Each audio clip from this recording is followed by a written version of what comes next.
ಮುಂಬರುವ ದಕ್ಷಿಣ ಶಿಕ್ಷಕರ ಕ್ಷೇತ್ರದ ಚುನಾವಣೆಯಲ್ಲಿ ಕಾಂಗ್ರೆಸ್ ಅಭ್ಯರ್ಥಿಯಾಗಿ ಸ್ಪರ್ಧಿಸಿರುವ ಮರಿತಿಬ್ಬೇಗೌಡ ಅವರನ್ನು ಬೆಂಬಲಿಸುವಂತೆ ಶಿಕ್ಷಕ ವೃಂದದಲ್ಲಿ ಕನ್ನಡ ಪರ ಹೋರಾಟಗಾರ ಚಿಂತಕ ಜಾಣಗೆರೆ ವೆಂಕಟರಾಮಯ್ಯ ಮನವಿ ಮಾಡಿದರು. ಸುದ್ದಿಗೋಷ್ಠಿಯಲ್ಲಿ ಮಾತನಾಡಿದ ಅವರು, ಶಿಕ್ಷಣ ಪ್ರಜಾಸತ್ತಾತ್ಮಕವಾಗಿ ಇರಬೇಕು ಎನ್ನುವಂತಹ ನಿಟ್ಟಿನಲ್ಲಿ ಮರಿತಿಬ್ಬೇಗೌಡರ ಆಯ್ಕೆ ಅನಿವಾರ್ಯವಾಗಿದ್ದು, ಹೀಗಾಗಿ ಅವರನ್ನ ಶಿಕ್ಷಕ ವೃಂದದವರು ಬೆಂಬಲಿಸುವಂತೆ ಮನವಿ ಮಾಡಿದರು. ಪ್ರಜಾಸತ್ತೆ ಉಳಿಸಬೇಕು, ಖಚಿತ ಕಡ್ಡಾಯ ಶಿಕ್ಷಣದ ಗುರಿ ಉಳಿಯಬೇಕು, ಉಚಿತ ಕಡ್ಡಾಯ ಶಿಕ್ಷಣದ ಗುರಿ ಉಳಿಯಬೇಕು, ಎಲ್ಲ ಸಮುದಾಯಗಳು ಸೌಹಾರ್ದತೆಯಿಂದ ಬದುಕಬೇಕು. ಈ ಉದ್ದೇಶಗಳ ಹಿನ್ನೆಲೆಯಲ್ಲಿ ನಾವು ಕಾಂಗ್ರೆಸ್ ಅಭ್ಯರ್ಥಿಯನ್ನ ಬೆಂಬಲಿಸ್ತಾ ಇರುವುದಾಗಿ ತಿಳಿಸಿದರು. ಬೆಂಬಲ ಸೂಚಿಸುವುದಕ್ಕಾಗಿ ನಾವು ಬಂದಿರೋದರ ಬಹಳ ಮುಖ್ಯ ಉದ್ದೇಶ ನಮ್ಮ ಪ್ರಜಾಸತ್ತೆಯನ್ನು ಉಳಿಸಬೇಕು. ಜೊತೆಗೆ ಇದುವರೆಗೆ ಅನೂಚಾನವಾಗಿ ಎಲ್ಲರಿಗೂ ಶಿಕ್ಷಣ ಎನ್ನುವ ಉಚಿತ ಶಿಕ್ಷಣ ಮತ್ತು ಕಡ್ಡಾಯ ಶಿಕ್ಷಣದ ಗುರಿ ಏನಿತ್ತೋ ಆ ಗುರಿ ಉಳಿಬೇಕು. ಜೊತೆಗೆ ಈ ಬಹುತ್ವ ಭಾರತದ ಎಲ್ಲ ಸಮುದಾಯಗಳು ಸೌಹಾರ್ದತೆಯಿಂದ ಬದುಕುವಂತಾಗಬೇಕು. ಈ ಮೂರು ಉದ್ದೇಶಗಳಿಗಾಗಿ ನಾವು ಈಗ ಪರ್ಯಾಯವಾಗಿ ಇರ್ತಕ್ಕಂಥ ಒಂದೇ ಒಂದು ಪಕ್ಷ, ಅದು ಕಾಂಗ್ರೆಸ್. ಬೇರೆ ಬೇರೆ ಕೆಲವು ಕಡೆ ಪ್ರಾದೇಶಿಕ ಪಕ್ಷಗಳಿದ್ದಾವೆ, ಮತ್ತು ನಾವು ಮೆಚ್ಚುವಂಥ ಕೆಲವು ಬೇರೆ ಬೇರೆ ಪಕ್ಷಗಳಿವೆ.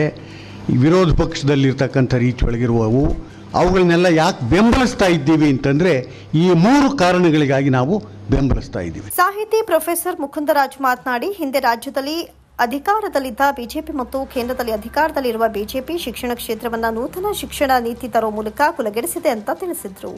ಈ ನೀತಿಯಿಂದ ಹಿಂದುಳಿದವರಿಗೆ ಭವಿಷ್ಯ ಇಲ್ಲದಂತಾಗಿದೆ, ಆದರೆ ಈಗಿನ ಕಾಂಗ್ರೆಸ್ ಸರ್ಕಾರ ಉತ್ತಮ ಕೆಲಸ ಮಾಡ್ತಾ ಇದೆ ಅಂತ ನುಡಿದ್ರು. ಈಗಲೂ ಶಿಕ್ಷಕರ ಸಮಸ್ಯೆಗಳಿದೆ, ಆದರೆ ಮರಿತಿಬ್ಬೇಗೌಡರು ಹೋರಾಟದಿಂದ ಬಂದವರಾಗಿದ್ದು, ಹೀಗಾಗಿ ಶಿಕ್ಷಕರ ಸಮಸ್ಯೆಯನ್ನ ಬಗೆಹರಿಸುವ ವಿಶ್ವಾಸ ತಮಗಿದೆ. ಆದ ಕಾರಣ ಶಿಕ್ಷಕರು ತಮ್ಮ ಮತಗಳನ್ನು ಮಾರಿಕೊಳ್ಳದೆ, ಯಾವುದೇ ಆಮಿಷಕ್ಕೆ ಒಳಗಾಗದೆ ಶೈಕ್ಷಣಿಕ ವಲಯ ಮತ್ತು ವಿದ್ಯಾರ್ಥಿಗಳ ಭವಿಷ್ಯದ ಹಿನ್ನೆಲೆಯಲ್ಲಿ ಉತ್ತಮ ಅಭ್ಯರ್ಥಿಯಾಗಿರುವ ಮರಿತಿಬ್ಬೇಗೌಡರನ್ನ ಬೆಂಬಲಿಸುವಂತೆ ಮನವಿ ಮಾಡಿದರು. ಇಲ್ಲಿ ಏನು ಶಿಕ್ಷಕ ಕ್ಷೇತ್ರದ ಮತದಾನ ನಡೀತಾ ಇದೆ, ಅದರಲ್ಲಿ ಮರಿತಿಬ್ಬೇಗೌಡರು ನಿಲ್ಲೋದ್ರ ಮೂಲಕ ಶಿಕ್ಷಕರಿಗೆ ಒಂದು ಧೈರ್ಯವನ್ನು ತಂದುಕೊಡುವಂಥ ಕೆಲಸವನ್ನು ಅವರು ಮಾಡಿದ್ದಾರೆ. ಅವರು ಕಳೆದ 3 ಅವಧಿಯಲ್ಲಿ ವಿಧಾನ ಪರಿಷತ್ತಿನ ಸದಸ್ಯರಾಗಿದ್ದಾಗಲೂ ನಾನು ಅವ್ರನ್ನ ಮೊದಲಿನಿಂದಲೂ ಬಲ್ಲೆ. ಯಾಕೆಂದರೆ ನಾವೆಲ್ಲ ಶಿಕ್ಷಕ ಸಂಘಟನೆಗಳಲ್ಲಿ ಹೋರಾಟ ಮಾಡ್ತಾ ನಮ್ಮ ಸಮಸ್ಯೆಗಳು ಏನೇ ಇದ್ದರೂ ಕೂಡ ಅವರು ಬಗೆಹರಿಸ್ತಿದ್ರು. ಶಿಕ್ಷಕರ ಸಮಸ್ಯೆಗಳಿಗೆ ಪರಿಹಾರ ಅನ್ನುವಂಥದ್ದನ್ನೇ ಇಲ್ಲದಲ್ಲೇ ಇರೋ ರೀತಿಯೊಳಗಿದೆ. ಕಳೆದ ನಿಮಗೆ ಗೊತ್ತಿದೆ, ನಮ್ಮ ರಾಜ್ಯದಲ್ಲಿ ಹಿಂದೆ ಇದ್ದ ಸರ್ಕಾರ BJP ಸರ್ಕಾರ ಮತ್ತು ಕೇಂದ್ರದಲ್ಲಿರುವ BJP ಸರ್ಕಾರ ಶೈಕ್ಷಣಿಕ ಕ್ಷೇತ್ರವನ್ನು ಎಷ್ಟೆಲ್ಲ ಕುಲಗೆಡಿಸಬೇಕೋ ಅದನ್ನೆಲ್ಲ ಮಾಡಿದ್ದಾರೆ.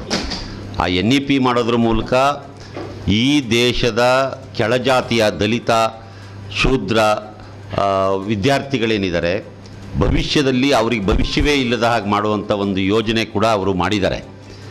ಇದೆಲ್ಲವನ್ನು ತಡಿಬೇಕು. ಮತ್ತು ಕರ್ನಾಟಕದಲ್ಲಿಯೂ ಕೂಡ ಅದನ್ನು ಮಾಡೋದ್ರು.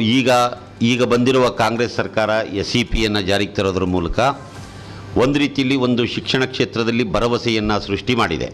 ದೇಶವನ್ನು ಕಾಪಾಡುವ ಸಲುವಾಗಿ, ವಿದ್ಯಾರ್ಥಿಗಳ ಭವಿಷ್ಯವನ್ನು ಕಾಪಾಡುವ ಸಲುವಾಗಿ, ನಮ್ಮ ಶೈಕ್ಷಣಿಕ ವಲಯವನ್ನು ಸ್ವಚ್ಛವಾಗಿ ಇಟ್ಟುಕೊಳ್ಳುವ ಕಾರಣಕ್ಕಾಗಿ ನಮಗೆ ಸಿಕ್ಕಿರುವ ಒಂದು ಅವಕಾಶ ಮೇಷ್ಟ್ರುಗಳಿಗೆ ಯಾವುದು ಅಂತಂದರೆ ನಮ್ಮ ಕ್ಷೇತ್ರದ ಪ್ರತಿನಿಧಿಯನ್ನು ನಾವೇ ಆಯ್ಕೆ ಮಾಡಿಕೊಳ್ಳೋದು. ಈ ಸುದ್ದಿಗೋಷ್ಠಿಯಲ್ಲಿ ವಿಶ್ರಾಂತ ಪ್ರಾಧ್ಯಾಪಕ ಡಾಕ್ಟರ್ ST ಸಿದ್ದರಾಮಯ್ಯ, ಸಾಹಿತಿ ಡಾಕ್ಟರ್ ಬಂಡಿಗೆರೆ ಜಯಪ್ರಕಾಶ್, ವಿಶ್ರಾಂತ ಪ್ರಾಧ್ಯಾಪಕ ಡಾಕ್ಟರ್ ಭೈರಮಂಗಲ ರಾಮೇಗೌಡ, ಸಾಹಿತಿ ತ ಚಿಕ್ಕಣ್ಣ, ಕರ್ನಾಟಕ ಬಂಜಾರ ಅಭಿವೃದ್ಧಿ ಅಕಾಡೆಮಿ ಅಧ್ಯಕ್ಷ ಡಾಕ್ಟರ್ AR ಗೋವಿಂದಸ್ವಾಮಿ ಸೇರಿದಂತೆ ಇತರರು ಉಪಸ್ಥಿತರಿದ್ದರು.